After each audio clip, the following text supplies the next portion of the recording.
एक बुजुर्ग ग्रामीण के पास एक बहुत ही सुंदर और शक्तिशाली घोड़ा था। वह उससे बहुत प्यार करता था। उस घोड़े को खरीदने के कई आकर्षक प्रस्ताव उसके पास आए, मगर उसे उसने नहीं बेचा। एक रात उसका घोड़ा अस्तबल से गायब हो गया।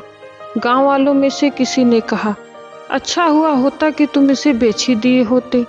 कई तो बड़े अच्छे कीमत दे रहे थे। बड़ा नुकसान हो गया।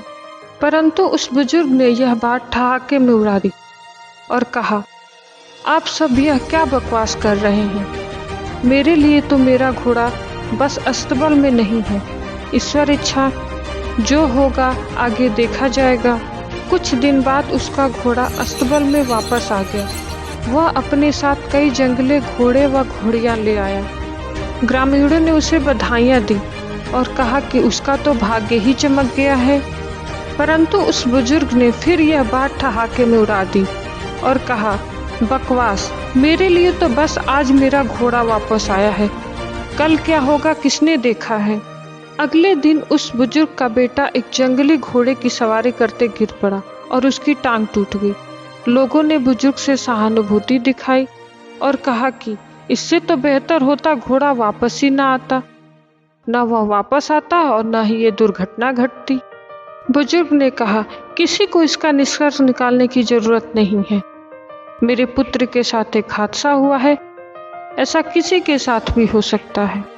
कुछ दिनों बाद राजा के सिपाही गांव आए और गांव के तमाम जवान आदमियों को अपने साथ लेकर चले गए। राजा को पड़ोसी देश से युद्ध करना था और इसलिए नए सिपाहियों की भर्ती की जरूरत थी। उस बुजुर्ग का बेटा चूंकि घायल था और युद्ध में किसी काम का नहीं था, अतः उसे नहीं ले जाया गया।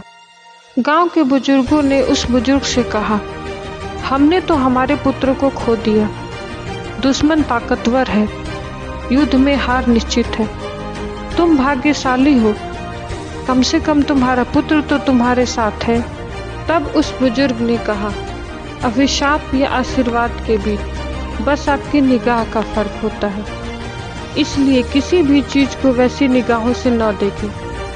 निष्प्रिय भाव से यदि चीजों को होने देंगे तो दुनिया खूबसूरत लगेगी। धन्यवाद।